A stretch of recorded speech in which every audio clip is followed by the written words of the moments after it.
When it was evening, there came a rich man from Arimathea, named Joseph, who also was a disciple of Jesus.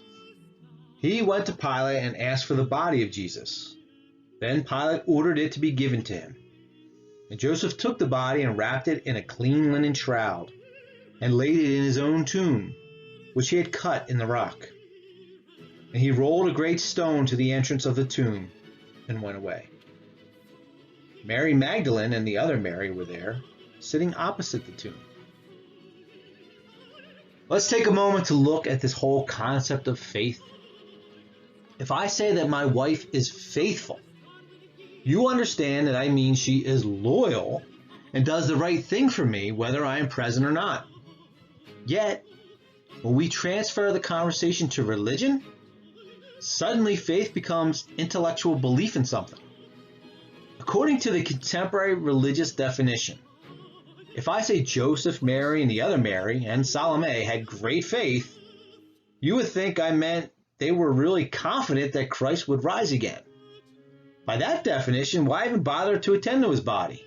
He's coming back after all. Conversely, you could also answer that they did take care of Christ's body simply because they knew he would rise again, and they were doing things just to get on the good side for him. Does any of this seem plausible? Or are they actually an excellent example of what faith really means? There's nothing to indicate that these people were hopeful of an imminent resurrection. In fact, it appears more clear that all hope was lost at this point.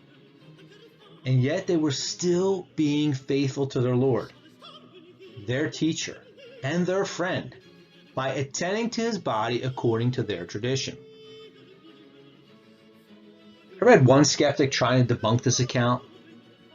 His pathetic reasoning was that as a member of the Sanhedrin, Joseph would never profane the Sabbath by asking Pilate for Jesus' body, let alone to defile himself by touching a corpse.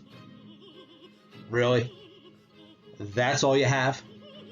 You're trying to discredit the acts of a faithful and honorable man because you, a person who lacks faith and honor, cannot understand why he would put another above his own interests? Joseph had been a secret disciple of Christ, who did not consent to his condemnation. He had heard Jesus' teachings that God created the Sabbath for man and not man for the Sabbath. He understood Jesus' point in almost every lesson that the religious leaders had turned all of God's commands into matters of slavish obedience and ritual. But what really matters is your heart and loving God.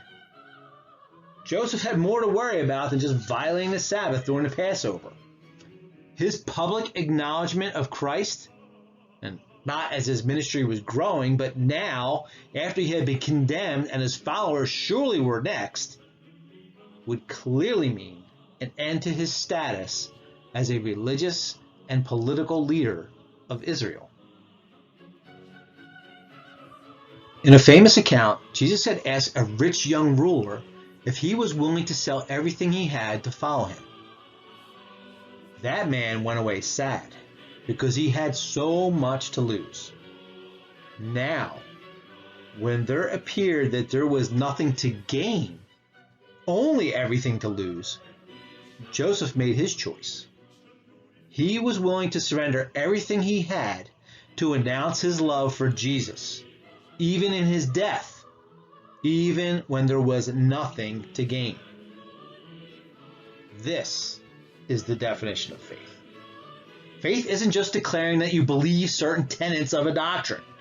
Being faithful means being loyal and continuing to love when you don't know what to expect, when things aren't going as you had hoped and you don't understand why. Faith isn't what you think about something. It is what you do and how you live because of that belief, which penetrates your very core and motivates your every decision. The 12 knew Jesus' teachings better than anyone, but at their moment of trial, they all lost faith and fled.